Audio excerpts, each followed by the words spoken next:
quero falar com você sobre fé e razão. Se você perguntar os evangélicos, na sua grande maioria, eles vão dizer que a fé e a razão são opostas, são realidades completamente impossíveis de serem harmonizadas. Mas seria isso verdade?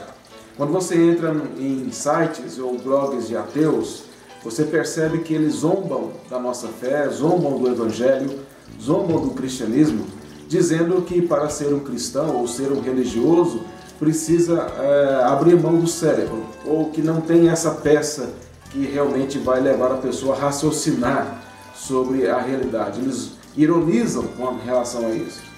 Mas eu não me espanto com essas afirmações dos ateístas, porque se eu fosse um ímpio e conhecesse o evangelho ou uma caricatura do evangelho como nós temos hoje a partir da igreja evangélica brasileira, eu seria um ateu e diria também que teria que abrir mão do cérebro.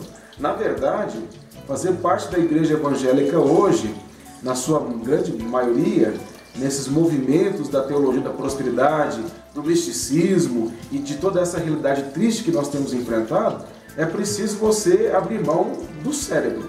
Se você tiver um pouquinho de raciocínio, de razão, você não permanece nesses movimentos que estão completamente contrários ao evangelho. Eu quero fazer aqui perguntas simples e práticas para nós pensarmos.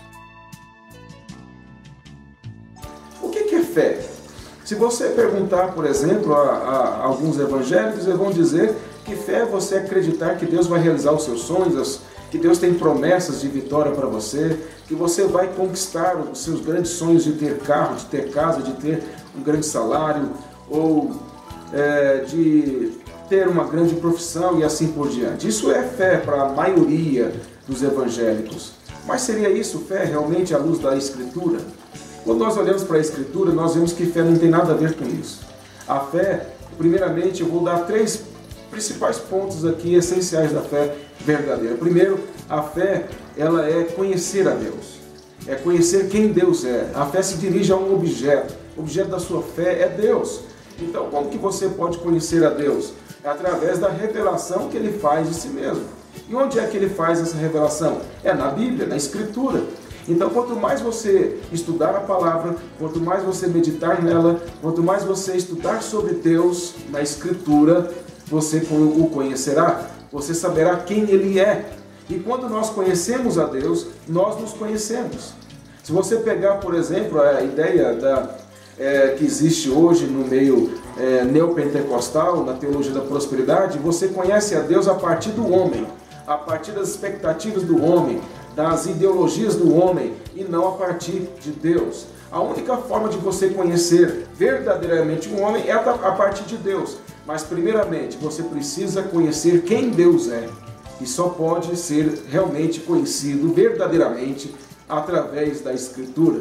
Uma vez que você conhece a Deus através da Escritura, você então terá a sua vontade submetida a Deus.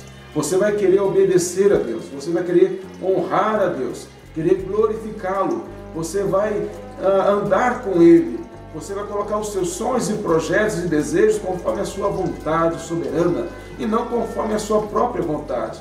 Você não vai querer ou vai entender que a sua vontade ou o seu entendimento da realidade seja algo melhor do que a própria vontade de Deus revelada na sua palavra.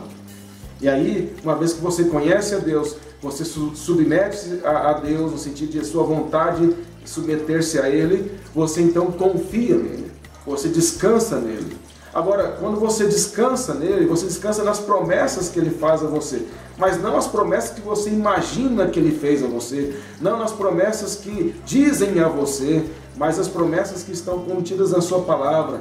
E as promessas do Senhor não são promessas de que nós não teremos dificuldades aqui, que nós não sofreremos, que nós não teremos dificuldades alguma.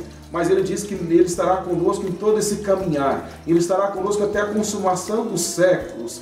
E que um dia Cristo voltará e Ele restaurará todas as coisas. Nós temos a firme esperança de novos céus e nova terra, onde habitará a justiça e a paz do Senhor. Então essa é a nossa esperança, essa é a nossa confiança. Não que Deus vai nos livrar de dificuldades, porque nós sabemos, conforme diz Romanos 8:28, que nós sabemos que todas as coisas cooperam para o bem daqueles que amam a Deus, daqueles que são chamados segundo o seu propósito. Ser chamado segundo o propósito de Deus, conforme em Romanos 8, verso 29, verso seguinte, é nós nos tornarmos a imagem de Cristo. Se as aflições, se as angústias, se elas servirem como instrumento para nos transformar a imagem de Cristo, portanto, isso de fato é plano de Deus, promessa de Deus, é bênção de Deus e está nos preparando para algo muito maior. Agora, o que é razão?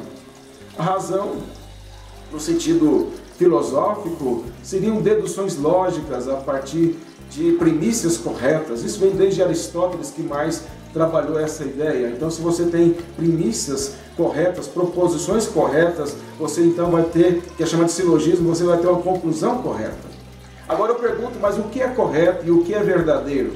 Depende da base que você usa para dizer o que é correto, o que é uma premissa correta e o que é verdadeiro em termos de conclusão. Se você utilizar simplesmente o pensamento do homem, você vai ter essa mudança constante no decorrer das mudanças da cultura.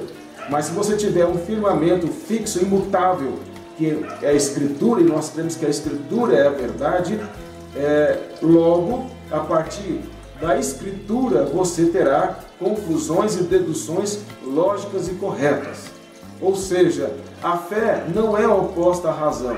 A fé, ela se harmoniza com melhor dizendo, a razão se harmoniza com a verdadeira fé. Ela se harmoniza com a Escritura.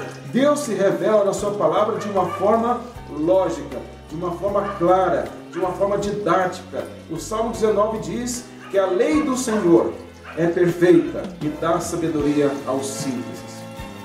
A ideia é de que a palavra de Deus, ela nos ensina tudo que nós precisamos saber sobre Deus e sobre nós mesmos.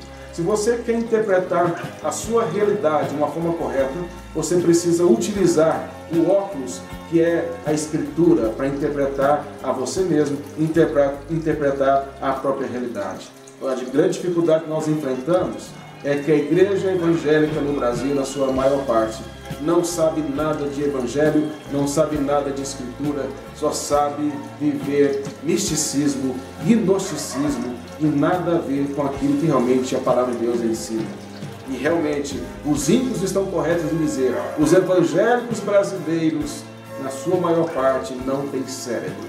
Não utilizam. Para você ser evangélico, você tem que abdicar do seu cérebro. Mas os verdadeiros cristãos não agem dessa forma. Os verdadeiros cristãos pensam. Eles sabem que crer é pensar, como disse John Stott.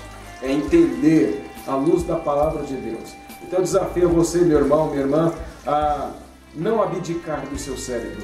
Não aceitar mais essas imposições religiosas, ridículas e essas idiotices que têm acontecido no Evangelho.